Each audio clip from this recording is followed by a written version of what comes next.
Assalamualaikum warahmatullahi wabarakatuh. Bismillahirrahmanirrahim. Alhamdulillahi rabbil alamin. Wa afdalus salati wa atammu taslimi ala sayyidina Muhammadin wa ala alihi wa sahbihi ajma'in. Rabbi shrah li sadri wa yassir li amri wahlul 'uqdatam min lisani yafqahu qawli. Subhanaka la ilma lana illa ma 'allamtana innaka antal alimul hakim. Allahumma akhrijna min zulumatil wahmi wa akrimna binuril fahmi waftah alaina bima'rifatil ilmi wa sahhil akhlaqana bil hilm waj'alna mimman yastami'una al-qawla fayattabi'una ahsanah. Allahumma ati nufusana taqwaha wa zakkiha anta khairu man zakkaha anta waliyuha wa maulaha. Allahumma arinal haqqa haqqan warzuqna ittiba'ah wa arinal batila batilan warzuqna ijtinabah. Allahumma anfa'na bima 'allamtana wa 'allimna ma yanfa'una wa zidna ilman wa huda. Amma ba'd. Alhamdulillah, muslimin muslimat, hadirin hadirat yang saya hormati, moga-moga kita semua dirahmati dan diberkati oleh Allah Subhanahu wa taala, dan moga-moga kita semua dikurniakan oleh Allah Subhanahu Wa Taala kefahaman yang baik di dalam urusan agama, sesuai dengan sabda junjungan Nabi Muhammad sallallahu alaihi wasallam, man yuridillahu bihi khairan yufaqihu fid din. Barang siapa yang Allah nakkan dengan dia kebaikan, nescaya Allah berikan dia faham dalam urusan agama. Dan moga-moga kita semua dikurniakan akhlak yang mulia, juga sesuai dengan sabda junjungan Nabi Muhammad sallallahu alaihi wasallam, innama bu'istu liutammima makarimal akhlak. Hanya saja aku dibangkitkan demi untuk menyempurnakan kemuliaan akhlak. Alhamdulillah, malam ni insya-Allah kita akan menyambung pengajian kuliah mingguan anjuran Ahli Sunnah wal Jamaah Research Group ARG setiap hari Rabu di Surau Jumaat An-Naim, Seksyen 5, Wangsa Maju, menggunakan kitab Limadza ana Asy'ariyun la Wahabiyun. Kenapa saya itu berpegang dengan pegangan Asy'ari dan tidak berpegang dengan pegangan Wahabi. Dan kitab ini boleh dibeli dari ARG. Biasanya setiap kuliah mingguan kita ini ada wakil ARG, Saudara Azmi hadir.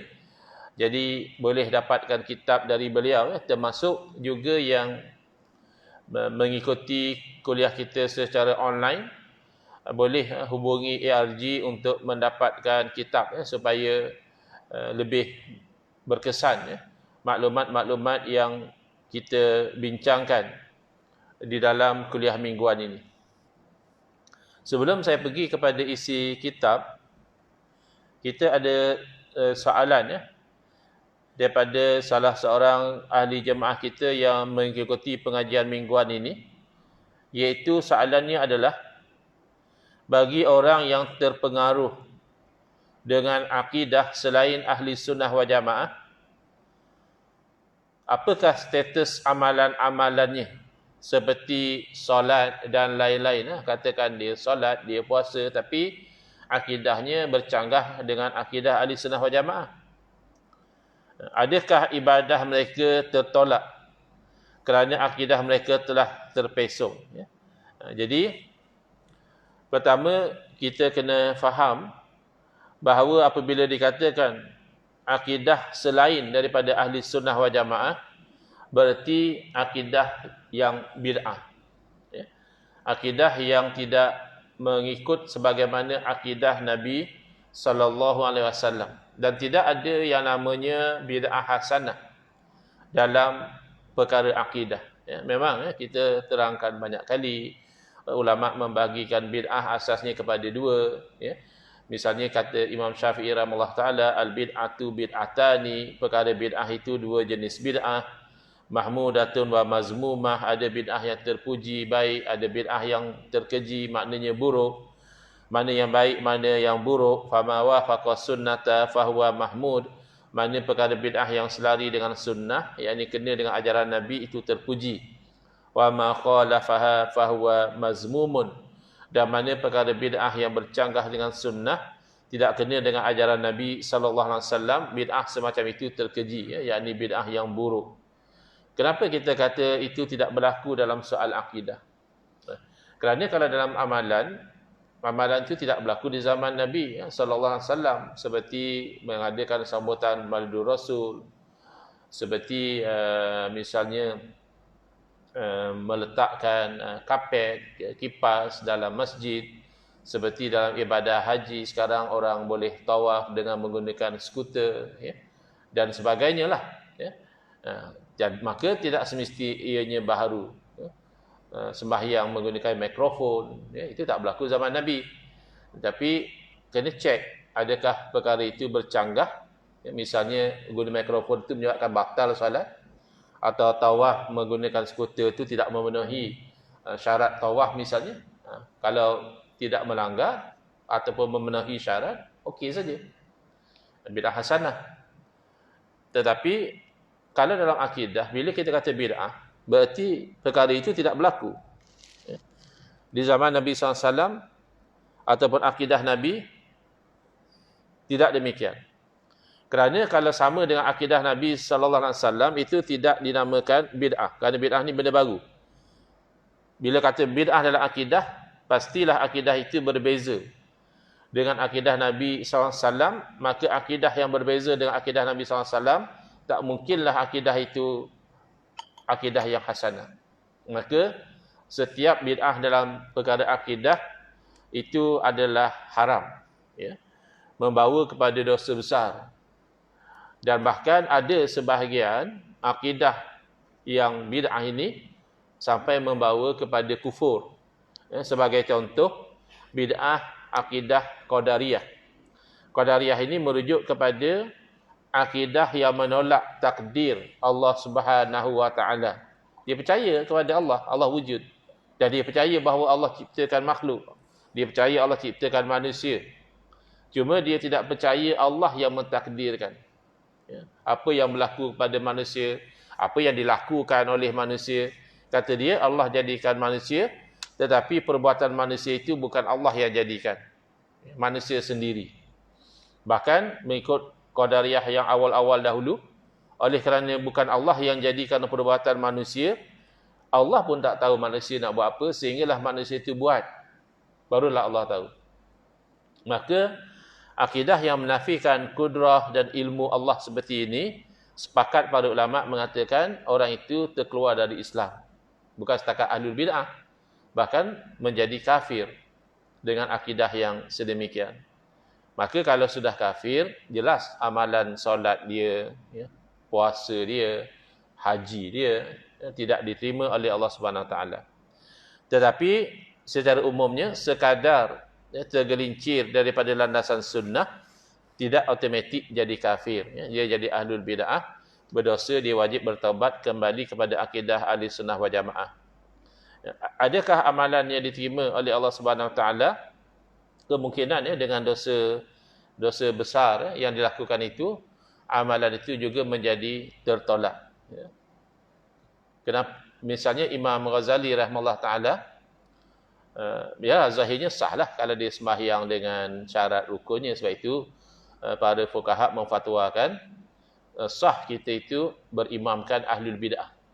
Kalau orang fasik juga sah.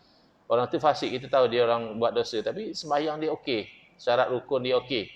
Masih sah kita berimam dengan orang fasik dan masih sah kita beriman dengan ahlul bid'ah yang bukan kafir lah.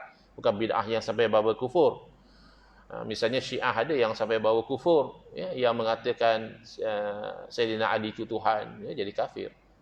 Atau yang mengatakan Quran umat Islam ni tidak betul. Ya. Tapi secara umumnya yang tidak kafir hanya ahli bid'ah sahaja, sah kita ikut dia, semayang dia. Cuma hukumnya adalah makruh. Maknanya itu boleh menghilangkan pahala. Jadi kemungkinan dia sendiri pun tak dapat pahala lah dengan akidah yang rosak tadi. Dan disebut oleh Imam Ghazali rahimahullah ta'ala dalam kitab Ayyuhal Walad, sebenarnya adalah surat Imam Ghazali kepada murid beliau. Murid beliau yang telah lama mengaji dengan beliau, meminta supaya Imam Ghazali memberikan nasihat yang ringkas tetapi padat, dengan tujuan beliau nak amalkan sehingga ke akhir hayat. Lalu antara nasihat Imam Ghazali adalah, kata beliau, qad wajaba 'alas saliki arba'atu umur. Wajib ke atas seorang salik yang nak berjalan menuju pada ridha Allah itu 4 perkara. Al-amrul awal, perkara yang pertama, i'tiqadun sahihun la yakunu fihi bid'atun. Hendaklah orang yang nak dapat ridha Allah itu dia berakidah dengan akidah yang sahih, akidah yang betul. Tidak ada pada akidah itu sebarang bentuk bid'ah. Jadi kita boleh faham daripada kalam Imam Ghazali ini bahawa kalau akidah ada bid'ah, tidak sampai kepada ridha Allah Ta'ala. Mana tertolak, ya, amal-amal yang dilakukan. Jadi ini kebimbangan kita nak betul-betul berhati-hati dalam berakidah ini, ya. Ada setengah orang dia ingat, ya kata ahli bid'ah ni yang buat tahlil arwah, yang zikir ramai-ramai lepas solat, yang berdoa ramai-ramai lepas solat, itu bukan ahli bid'ah. Itu mereka melakukan sesuatu yang paling-paling kita kata ulama khilaf. Dan ada setengahnya itu adalah perkara yang telah terpayun dengan dalil umum, ya. Misalnya kita disuruh berdoa, tidak diwajibkan mesti doa seorang-seorang. Makanya doa ramai-ramai masih termasuk dalam suruhan berdoa. Lebih-lebih lagi disokong dalam satu riwayat, Nabi SAW memberitahu bahawa tidaklah satu orang itu berdoa dan doanya diaminkan oleh orang lain, melainkan Allah perkenankan doa mereka. Jadi samalah apa yang kita buat lepas salat, seorang berdoa, yang lain amin. Jadi yang dimaksudkan ahlul bid'ah, yang ulama kata jangan bercakap dengan ahlul bid'ah, jangan bergaul dengan ahlul bid'ah, itu adalah ahlul bid'ah yang dalam akidah, ataupun yang melakukan bid'ah-bid'ah yang haram, bukannya bid'ah yang hasanah, yang tidak dilarang dalam agama, seperti sambut maulid. Itu bagi mereka, oh ini ahlul bid'ah, sambut maulid tu orang yang berdosa. Padahal macam saya katakan tadi, paling-paling ulama berbeza pandangan, dan ramai di kalangan para ulama menilai sambutan maulid sebagaimana disambut oleh orang Islam ini tidak bercanggah dengan syariat. Jadi itu sebagai menjawab soalan yang diajukan, adakah amalan orang-orang yang tergelincir akidah mereka daripada akidah ahli sunnati wal jamaah diterima oleh Allah SWT ataupun tidak. Dengan tidak menafikan kemungkinan dengan rahmat Allah, boleh saja Allah nak terima dan Allah ampunkan dosa dia, ya. Macam kita kata dosa besar pun Allah boleh ampun. Kalau bertaubat, jelaslah Allah dah janji siapa taubat Allah ampunkan dosa dia.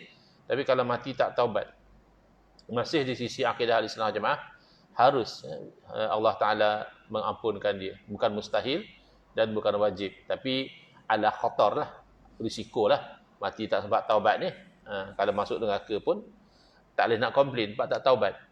Tapi masih boleh Allah Ta'ala mengampunkan. Misalnya kita pun ada kisah yang masyhur, dalam diceritakan dalam hadis, bagaimana seorang wanita yang pelacur, yang orang yang berzina kan dosa besar. Jadi dia Allah ampunkan dengan rahmat Allah. Asbabnya dia tu memberi minum kepada anjing.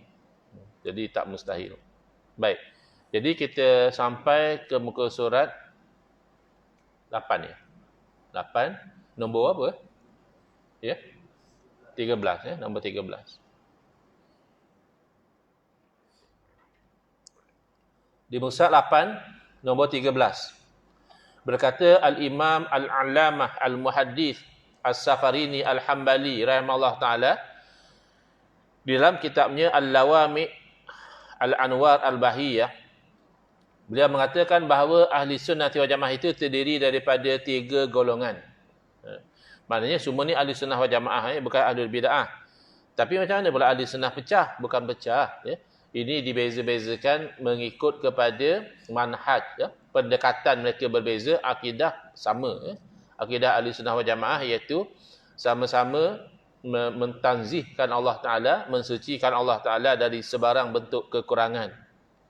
Dan tanzih, mensucikan Allah daripada menyerupai makhluk. Sama saja. Cuma dari segi manhaj, metodnya, iaitu mereka adalah pertama golongan asariyah. Ditulis ini as-sariyah. Ejaan dia itu as-sariyah. Sepatutnya asariyah. Alif, sin, ra, ya, ta marbutah. Alif, sin, bukan sin, sa. Alif, sa, ra, ya, ta marbutah. Asariyah. Kalau baik ejaan Rumi ini jadi as-sariyah. Pertama golongan asariyah.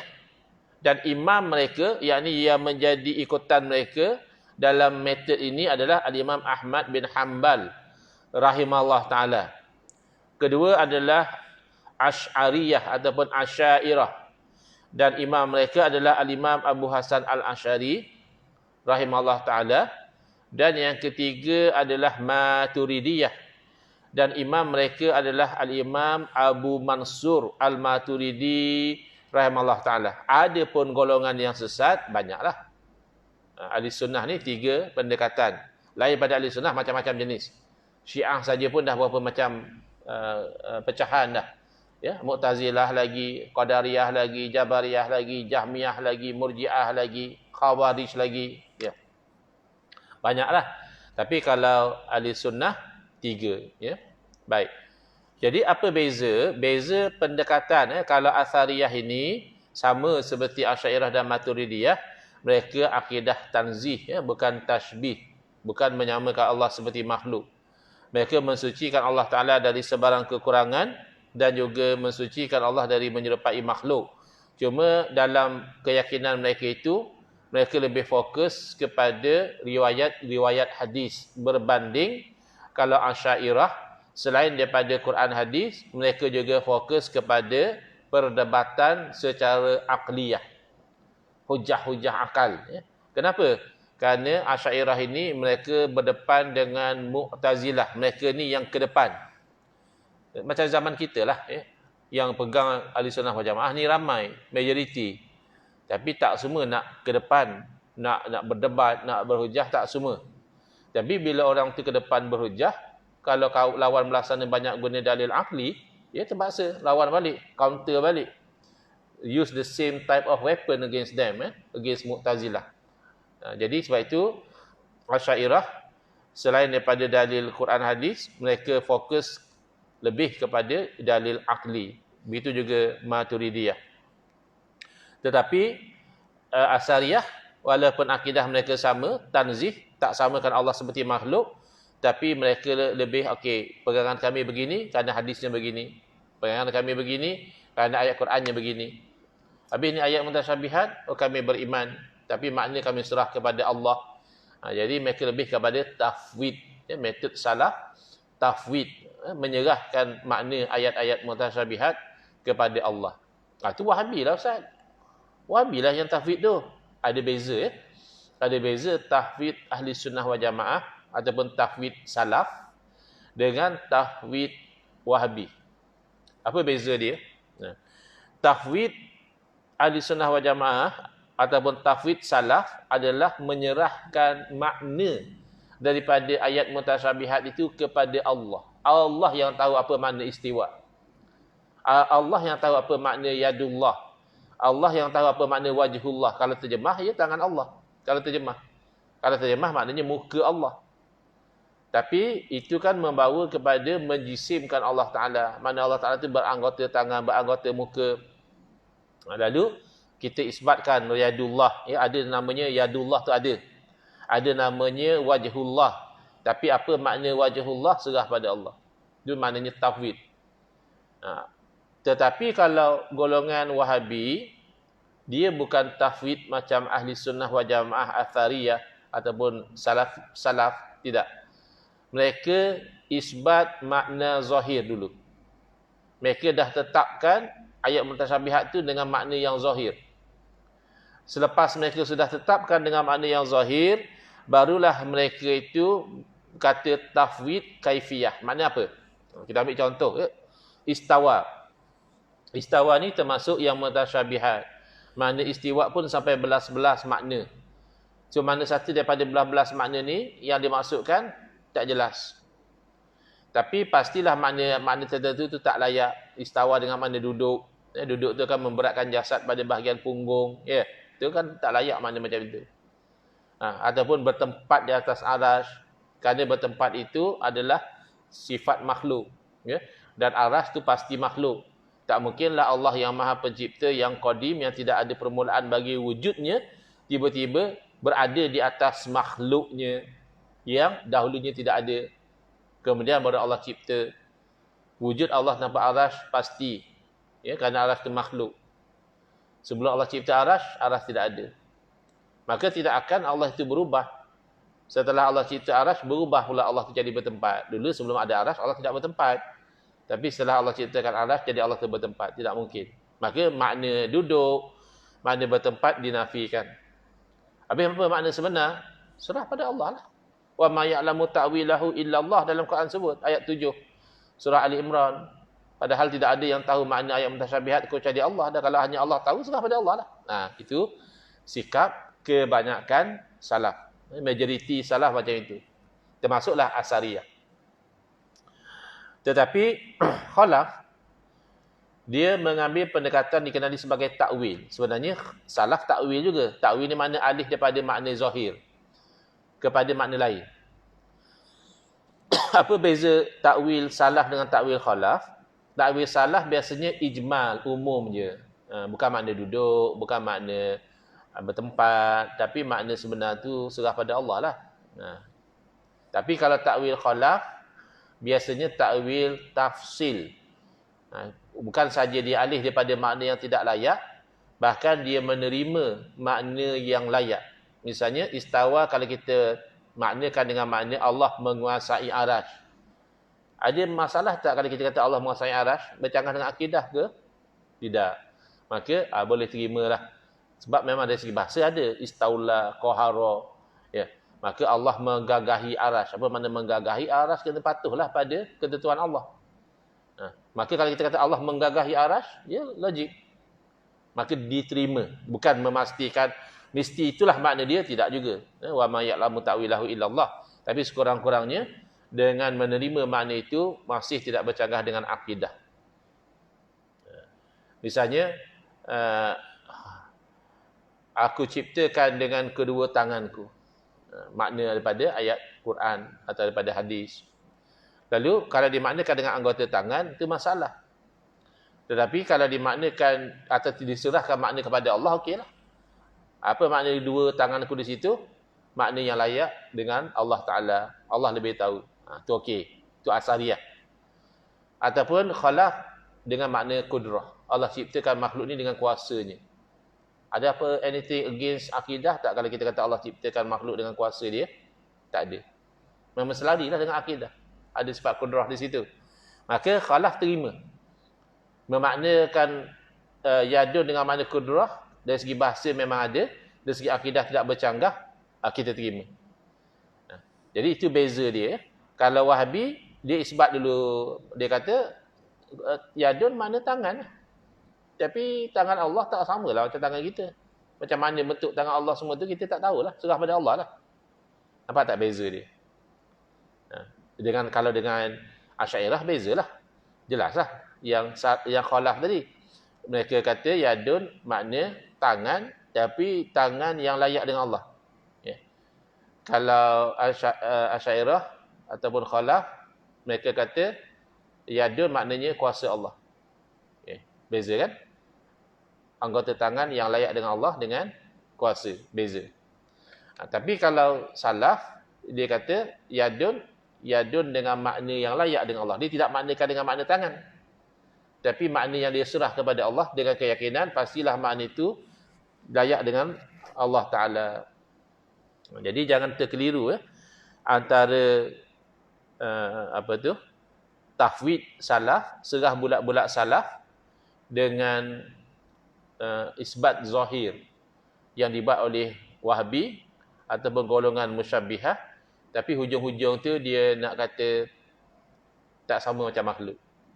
Allah istiwa mana duduk tapi macam mana duduk Allah tu serah pada Allah lah, yang layak dengan Allah lah. Jadi saya dah pernah sebut sebelum ni, semata-mata diletak di hujung itu perkataan yang layak dengan Allah tidak semestinya menyelesaikan masalah tashbih tadi. Jadi saya selalu ambil contoh yang ekstrim. Sebab apa? Sebab bila contoh tu ekstrim, Wahhabi pun tak kata macam itu.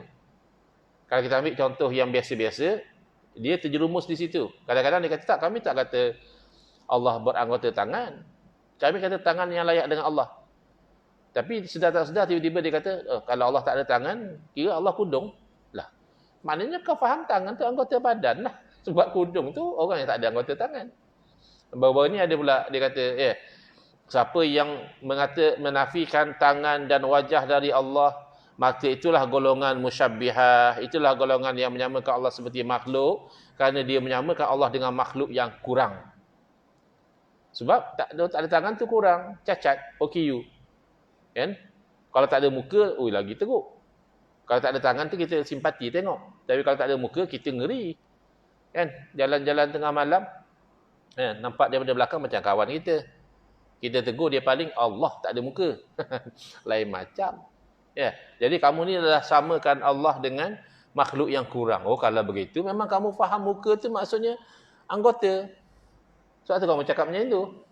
Kamu faham tangan tu sebagai anggota. Sebab itu kamu cakap, kalau kata menafikan tangan daripada Allah tu maknanya samakan Allah dengan orang yang kurang. Dan ini jelas logik yang tidak logik. Kerana apa? Kerana tidak boleh kamu ukur kesempurnaan Allah dengan kayu ukur manusia. Nisbah pada manusia, ialah sebab manusia itu kan beranggota, tiba-tiba tak ada tangan, dia cacat. Kan? Manusia itu kan ada muka, tapi bila kata manusia tak ada muka, itu cacat lah. Tapi Allah tidak demikian. Jadi kita ambil contoh yang ekstrim. Adakah bila kita menafikan anak daripada Allah Ta'ala? Allah tidak ada anak, kita kata. Kan nisbah pada kayu ukur makhluk, kalau tak ada anak, kurang. Orang kalau dah kahwin tahun-tahun, kadang-kadang dipeli oleh orang. Apa hal bang? Apa problem? Tak pergi servis ke? Tak pergi overhaul ke? Dah 5 tahun kahwin tak ada anak ni. Kan? Kuranglah. Nisbah kepada makhluk. Tak ada anak, itu kurang. Tapi nisbah pada Allah tak ada anak, itulah kesempurnaan. Mana Allah tu Maha Esa. Kalau Tuhan pula ada anak, mananya wahdaniyah Allah tu? Anak Tuhan mestilah Tuhan juga. Kok ada cucu pula? Macam makhluk lah macam tu. Kalau anak Tuhan, mestilah Tuhan. Dan kalau dia Tuhan, maka sifatnya Tuhan. Kalau Tuhan itu beranak, maka anak Tuhan juga beranak. Bercucu, bercicit, berkampung, mengundi lah pula nanti Tuhan. PRU, PRN pula lah Tuhan. Dah ramai. Nak pilih pemimpin Tuhan pula. Tak mungkin. Maka jangan ukur Allah dengan kayu ukur makhluk. Kalau makhluk tak ada anak tu kurang. Allah tak ada anak tu sempurna. Maka demikianlah. Kalau orang tu kata Allah juga beranak, tapi dengan cara yang layak dengan Allah lah. Tak boleh lah. Sebab beranak tu sudah tidak layak dengan Allah. Bila kamu dah isbatkan kepada Allah, tetapkan pada Allah satu yang tidak layak, maka ayat hujung mengatakan yang layak dengan Allah tu tidak lagi mengubat. It doesn't cure anymore. So samalah. Bila kamu kata Allah tu bertangan dengan maksud anggota tangan, tapi tangan tu tangan yang layak dengan Allah lah. Kita pun tak tahu macam mana kaifiat tangannya. Tidak selesai masalah tu. Moga-moga faham lah. Tapi yang tak faham tu tak faham juga. Sebab dia hear but dia doesn't listen. Dia dengarlah bunyi suara tak aku pam serabut dengar dia tu. Pening dengar sanggu. Mana nak faham? In order to understand, you have to first listen. You not just hear the voice. Kan? Saya pergi ke Sibu pun katanya, lari habis dia orang tu pergi. So saya heran. Cakap pandai. Cakap kata kalau beza pandangan berlapang dada. Kalau ada beza pandangan selesaikan dengan hujah dan dalil. Kan macam tu sembang mereka. Oh, tahu-tahu saya pergi ke Sibu katanya yang berfahaman Wahabi pakat keluar daripada Sibu semua. Tahu-tahu ustaz aku dah habis program baru pakat balik semula. Ya. Si elok lah macam tu. Kan? Si elok, tak elok lah kan macam tu. Datanglah. Tak setuju kan boleh angkat tangan, sanggup saya tak setuju apa ustaz cakap sebabnya begini-begini. Boleh kita jawab.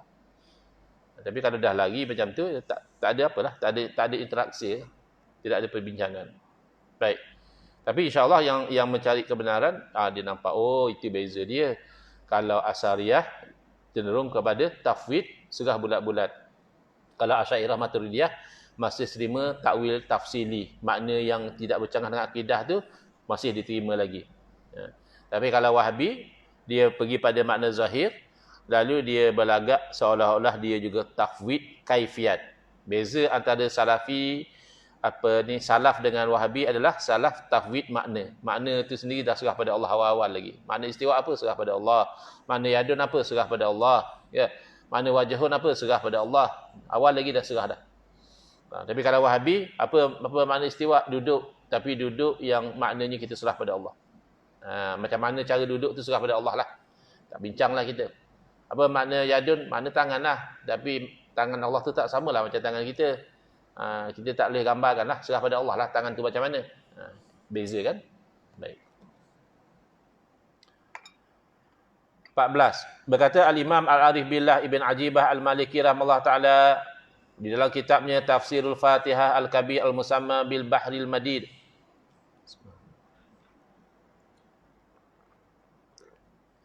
Adapun ahli sunnah, mereka adalah al-Asy'ariyah dan orang yang mengikuti mereka dalam i'tiqad. Jadi jangan malulah. Sekarang ni mereka nak sesatkan Asy'ariyah. Tak heran. Dan apa? Kerana kawan-kawan kita yang kaji silibus di universiti di sana, subjek akidah dia antara first kita kata topik dia adalah akhta' aqaidiyah lil Asy'ariyah. Kesalahan-kesalahan akidah golongan Asy'ariyah. Dia ajar awal lagi. Belum cerita tentang basic akidah lagi, dia terus highlight yang apa yang didakwa sebagai kesalahan akidah Asy'ariyah. Jadi yang pergi kosong dia memang terpengaruh. Yang pergi lepas SPM, yang pergi tak ada basic, tapi tak semua terpengaruh. Saya jumpa dah beberapa orang, mereka memang belajar di Universiti Madinah sana, tapi tak terpengaruh. Bila saya tanya macam mana belajar sana tak terpengaruh, bukankah biasanya orang terpengaruh? Jawapan yang saya terima setakat ni sama. Iaitu saya sebelum pergi Ustaz, saya dah khatam dah kitab ni, saya dah mengaji, saya dah faham dah. Jawapan dia sama. Beza dengan kalau saya tanya kepada orang yang dahulu, dia berfahaman Wahabi. Kemudian dia berubah. Dia tinggalkan fahaman Wahabi. Saya pun berminat, saya nak tanyalah. Macam mana kamu boleh tinggalkan fahaman Wahabi? Yang itu jawapan dia berbeza. Kalau bagaimana kamu tak terpengaruh dengan fahaman Wahabi, setakat yang saya tanya, jawapan sama. Maknanya sebelum pergi sana tu dah mengaji dah. Tapi kalau saya tanya, dulu kamu faham Wahabi, sekarang kamu dah tinggal, kenapa? Berbeza. Ada yang saya jumpa tu, orang surau An-Naim kenal lah. Ya? Almarhum Ustaz Adlan. Kan mengajar di surau An-Naim dulu. Beliau kata, saya tanyalah macam mana tak boleh berubah. Sebab Syekh Albani kata dia. Syekh Nasiruddin Al-Albani. Ya? Tokoh yang diangkat sebagai pakar hadis oleh golongan Wahabi. Apa-apa pun, kalau sebut hadis, biasa dia akan selesa letak Sahahul Albani. Albani mensahihkan hadis ini. Ataupun Dha'afahul Albani. Albani menilai dhaif hadis ini. Apa pun Albani ya. Padahal Albani baru lagi. Albani bukan salaf. Jangan sangka Albani ulama salaf. Ya. Albani masa saya belajar di Jordan, beliau masih hidup. Beliau tinggal di Jordan. Sebelum tu di Saudi, beliau tinggal di Jordan. Setahun sebelum saya balik ke Malaysia tahun 2000, iaitu tahun 1999, beliau meninggal dunia. Jadi beliau bukan salaf. Kalau Syekh Albani salaf, kita pun salaf lah. Kita hidup sezaman dengan beliau. Tak. Jadi beliau bukan salaf, tapi beliau diangkatlah sebagai tokoh pakar hadis. Jadi saya tanya, dia kata satu masa itu memang dia apa-apa pun dia rujuk Albani lah. Bagi dia ni, Albani itulah tokoh. Kemudian dia start to notice, Dia open up mind dia kepada tokoh-tokoh lain yang sama aliran juga. Yang kata Salafi juga. Tapi mereka mengkritik contradiction Syekh Albani dalam penilaian hadis. Hadis yang sama di sini kamu kata sahih, tempat lain kamu kata dhaif. Perawi ni di tempat ni kamu kata siqah, di tempat lain kamu kata tidak pula. Ya. Jadi bila dia start to open up tu, dia baru nampak. Dia tu dia tinggalkan fahaman Wahabi sebab mengkaji tokoh. Ada yang saya tanya kerana dia kata hadir majlis maulid. Sebelum tu dia anggap majlis maulid ni majlis bid'ah sesat. Satu hari dia hadir dan dia terkesan hati menangis dengan, tak tahulah, mungkin kasidahnya, mungkin tausiahnya, saya tak pasti. Tapi dia cakap dia berubah sebab hadir majlis Maulidur Rasul sallallahu alaihi wasallam. Ada seorang lagi kira orang kuat juga, bahkan dia pernah head dia website yang pro Wahabi. Jadi saya tanya dia kata sebab dia tengok akhlak Wahabi teruk, dia kata. Jadi saya try to challenge lah, saya cakap kalau segi akhlak bukan mesti ni, ahli sunnah pun ada yang akhlak teruk. Dia ahli sunnah jamaah, tapi mungkinlah atas sebab tentu nafsu ke apa ke, ada penyakit hati ke apa, akhlak dia teruk. Dia kata tak, dia kata di sana dia akan jadi macam pattern. Once you dah subscribe to the ideology, generally akhlak ia akan rosak. Generally. Mungkinlah ada exception. Tapi generally, bila dia kata even ada tim dia yang berdebat dalam website, sembahyang pun tidak. Dalam website bukan main lah. Kita kena ikut sunnah, jangan buat apa yang Nabi tak buat. Tapi akhlak teruk. Itu pengalaman dia lah. Pengalaman dia. Tapi saya secara peribadi, saya lihat bab akhlak teruk ni tak mesti Wahabi. Kan? Macam-macam orang boleh jadi akhlak teruk, termasuk yang berpegang dengan ahli sunnah wal jamaah. Kalau dia tak jaga hati dia, tak jaga jiwa dia, ya, dia boleh jadi akhlak teruk. Tapi itulah pengalaman masing-masing, berbeza dalam bab meninggalkan fahaman Wahabi. Tapi setakat saya jumpa yang belajar di tempat yang diajar silibus Wahabi tapi tidak terpengaruh, jawapan yang saya jumpa setakat ini sama, iaitu telah mengaji sebelum daripada itu, dah ada benteng lah. Adapun ahli sunnah, mereka adalah al-Asy'ariyah dan orang-orang yang mengikuti mereka dalam i'tiqad yang benar ini, seperti mana yang disebutkan dalam kitab-kitab ahli sunnah wal jamaah. Yang ke-15, Syekhul Allamah Muhammad bin Ali bin Salim Al-Hambali rahimahullah ta'ala, wafat pada tahun 1205 Hijriah, juga menyebutkan perkara yang sama seperti yang disebut oleh Imam As-Safarini dalam syarahnya ke atas akidah Safariniyah. Yang ke-16, Syekh Al-Imam Al-Allamah Al-Muhaddith Murtada Az-Zabidi rahimahullah ta'ala, juga wafat meninggal dunia 1205 Hijriah. Telah berkata dalam kitabnya Ithaf Sadatil Muttaqin, iaitu kitab ini syarah kepada Ihya Ulumuddin, ya, Imam Ghazali rahimahullah ta'ala. Jadi kata beliau, apabila ahli sunnah wal jamaah disebutkan secara umum, idza utliqa, sebut gitu saja ahli sunnah wal jamaah, maka yang dimaksudkan adalah Asy'ariyah dan Maturidiyah. Dah jadi satu istilah interchange.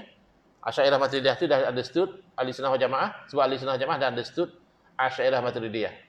Dengan tidak menafikan yang mana tidak Asy'ariyah Maturidiyah pun masih ahli sunnah wal jamaah apabila akidah mereka itu selari, ya, dengan akidah Nabi sallallahu alaihi wasallam dan juga para sahabat radhiyallahu anhum ajma'in, ya. Walaupun mereka bukan Asy'ariyah, contohnya tadilah Asariyah. Asariyah bukan Asy'ariyah, tapi ahli sunnah. Dalam dialog dengan Ustaz Saman tu dia tanya dia ahli sunnah ada 3 kan, Asy'ariyah, Maturidiyah dan juga Asariyah. Kamu yang mana? Dia kata dia Asariyah. Tapi dia bukan Wahabi. Wahabi pun mengaku Asariyah juga. Sama-sama mengaku Asariyah tapi beza katanya. Wallahu a'lam. Tapi bukan, ya. Dari segi pegangan Wahabi bukan Asariyah. Jadi yang dalam Facebook Abu Al-Athari tu biasanya terpengaruh dengan Wahabi. Dia perasan dia akidah Athariyah. Jadi dia nisbah Al-Athari. Beliau juga menyebutkan pada muka surat 86 jilid 2 yang dikendaki dengan kata-kata ahli sunnah adalah 4 golongan. Golongan muhaddith, golongan sufi, Asy'ariyah dan Maturidiyah. Akidah sama. Jadi itulah orang buat pembentangan yang mengelirukan. Tajuk pembentangan dia polemik akidah antara ahlu hadis dan Asy'ariyah. Jadi beri gambaran dengan tajuk itu dan mungkin isi juga sekali. Kiranya ahli hadis dengan Asy'ariyah ni akidah tak sama. Polemik. Ya? Ada pertikaian. Padahal kalau dia buka mata pada data, dia akan akur bahawa tak salah kalau dikatakan 90% of ahlul hadis akidah mereka Asy'ariyah. 90%. So macam mana Asy'ariyah berbalah dengan ahlul hadis kalau mereka lah ahlul hadis? Jadi sebenarnya itu namanya disguise, menyamar. Konon-kononnya ahlul hadis tu Wahabi lah. Wahabi itulah ahlul hadis. Kalau Wahabi memang tak sama lah dengan Asy'ariyah. Tapi bukan. Asy'ariyah itulah ahlul hadis sebenarnya. Jadi ahli hadis, ahli sufi, bukan mutasawwif ya. Mutasawwif ini menyamar sebagai ahli sufi. Seperti golongan batiniyah. Golongan yang merosakkan syariat, kononnya atas nama hakikat, ya. Tak mau semayang. Seperti apa? Hakikatnya semayang itu kan niat. Innallaha la yanzuru ila suwarikum. Allah tidak tengok pada rupa paras kamu, walakin yanzuru ila qulubikum. Allah perhati pada hati. Nah, Nabi bersabda innamal a'malu binniyat. Hanya senyap amalan tu dengan niat. So, kamu dah semayang ke belum? Dah. Tak nampak pun, aku dah niat. Oh, bab semayang kau pakai niat. Bab makan kau makan betul-betul. Habis nasi 2 pinggan. Patut kau jadi pakai niat ni, aku panggil kau makan rumah aku sediakan pinggan kosong je. Kau niat nak makan apa? Apa? Nasi ambeng. Nak makan apa? Nasi biryani, nasi dagang. Niat je lah. Jimatlah beras saya. Rupanya bab semayang je pakai niat, bab makan betul-betul di pulunnya. Habis nasi di rumah kita, ya. Baik, itu bukan sufi, itu mutasawwif nama dia. Orang yang menyamar sebagai sufi. Yang sufi yang sebenar itu adalah Ahlussunnah wal Jamaah. Asy'ariyah dan juga Maturidiyah. Di tempat yang lain beliau menyebutkan telah terbahagi ulama Islam yang wajib diikuti kepada 3 golongan, ya. Ulama ni ada 3 pendekatan, semuanya itu ahli sunnah. Sebab itu kita kena ikut. Pertama, golongan yang menyibukkan diri mereka untuk menjelaskan hukum hakam syariat. Mereka ni fokus kepada nak terang pada umat, macam ni wajib, macam ni sunat. Ni harus boleh buat. Yang ni makruh, jangan buatlah kalau boleh. Tapi taklah berdosa kalau buat. Yang ni jangan buat, ni haram. Mereka fokus kat situ. Mereka adalah para imam yang 4. Sebab tu orang Wahabi ni dia membodohkan kita. Kamu fiqh ikut Imam Syafi'i, kenapa pula akidah ikut Imam Syafi'i? Dah, habis tu akidah Imam Syafi'i Imam Syafi'i beza je. Ikut Syafi'i lah, dua-dua senang. Masalahnya Imam Syafi'i ni beliau fokus kepada fiqh. Mana ada beliau tulis buku akidah? Beliau ada akidah tapi beliau tidak fokus kepada mengajar akidah. Jadi ini antara diversion, taktik diversion Wahabi. Kamu fiqh bolehlah ikut Syafi'i. Ya. Tiba-tiba akidah ikut Asy'ari. Kenapa? Ikutlah Syafi'i juga. Habis beza ke? Dia takkan Imam Syafi'i akidah tanzih. Dia nak bawa kononnya Imam Syafi'i nak akidah macam dia. Musyabbihah. Baik. Jadi ini kena ikutlah ahli-ahli fiqh ni. Dan para ulama mujtahid yang lain. Ramai lagi lah selain daripada Imam Mazhab yang 4 ni, tapi yang tersisa sampai hari zaman kita ni tinggal 4. Akan tetapi hanya 4 mazhab sahaja yang masih kekal. Golongan kedua adalah golongan yang menyibukkan diri mereka dalam menjelaskan perkara berkaitan akidah. Masing-masing ada bidang dia. Habis itu yang fokus ada akidah tu tak semayang. Tak puasa Ramadan, tak pergi haji. Pergi. Tapi dia taklah fokus ngajar orang fiqh. Tu ulama lain yang fokus yang tu. Tapi masing-masing akidah sama, amalan sama, ya. Mereka adalah Asy'ari dan Maturidi serta ulama yang mengikuti mereka. Dan golongan yang ketiga ialah mereka yang menyibukkan diri dengan amal mujahadah. Mujahadah sini maksudnya lawan nafsu. Lawan perkara-perkara yang merosakkan kita. Dia mengikut jalan 2 golongan yang pertama. Jadi ahli sufi ni bukan kata akidah dia tu akidah lain. Kalau sampai al-hulul wal ittihad, Allah ada pada makhluk, Allah bersatu dengan makhluk, Itu bukan ahli sufi. Ahli sufi akidah dia betul, Asy'ariyah. Atau ahli sunnah wal jamaah. Amalan dia ikut ilmu fiqh. Ya, dia jaga syariat. Bukan dia sasa ahli sufi semayang pun tidak. Bahkan ahli sufi dia lebih cermat lagi. Yang makruh pun dia kalau boleh tak nak buat. Yang sunat pun kalau boleh dia tak nak tinggal. Itu baru ahli sufi. Ni yang wajib pun buat tak tahu. Yang haram pun dibelasah juga. Ahli sufi apa? Baik. Jadi, inilah 3 golongan mengikut kepada 3 bidang dalam hadis tadi. Dalam hadis Jibril, yang mana Jibril bertanya tentang Islam, itulah fiqh, hukum hakam. Jibril bertanya tentang iman, itulah akidah, tentang keyakinan. Dan Jibril bertanya tentang ihsan, itulah tasawuf, tentang hakikat kebersihan hati dan sebagainya. Mereka ialah Al-Imam Abu Qasim Al-Junaid rahimahullah ta'ala dan ulama-ulama lain yang mengikutinya. Jadi kesemua mereka ini adalah golongan khusus dalam umat Muhammadiyah. Selain daripada mereka ini adalah golongan yang berada di atas jalan yang sesat. Jadi kalau tidak ahli syariat, tidak ahli akidah, tidak ahli tasawuf, ada golongan-golongan yang sesat. Walaupun sebagainya masih diakui keislamannya, sesat bukanlah mesti kafir automatik, ya, boleh jadi masih ahlul kiblah orang Islam lagi. Akan tetapi golongan yang berjaya, dalam hadis kata illa wahidah, kecuali satu saja yang masuk syurga itu, itulah yang berpegang dengan akidah yang dijelaskan oleh ahli sunnah wal jamaah. Jadi mereka kadang marah, ustaz aku ni tak habis-habis. Ya, asyik cerita benda sama je. Ya, asyik cakap Wahabi tak betul je. Bukan Wahabi je tak betul bang. Syiah pun tak betul. Mu'tazilah pun tak betul. Ya. Jahmiyah pun tak betul. Apa cerita benda yang tak betul ni? Supaya dielakkan. Supaya kita tak terjerumus dalam yang tidak betul. Wallahu alam. InsyaAllah next kita sambung pada poin yang ke-17 ya. Iaitu berkata Imam Al-Alamah Ibn Syatah Al-Hambali di muka surat 9. Bismillahirrahmanirrahim. Alhamdulillah bil alamin wassalatu wassalamu ala asyrafil anbiya'i wal mursalin wa ala alihi wa sahbihi ajmain. Allahumma syrah sudurana wa ahsin akhlaqana wa azim ujurana wa nawwir qulubana bi nuri hidayatika kama tarada bi nuri syamsika abadan abada bi rahmatika ya arhamar rahimin. Walhamdulillah rabbil alamin. Amin ya rabbal alamin. Wal afu minkum.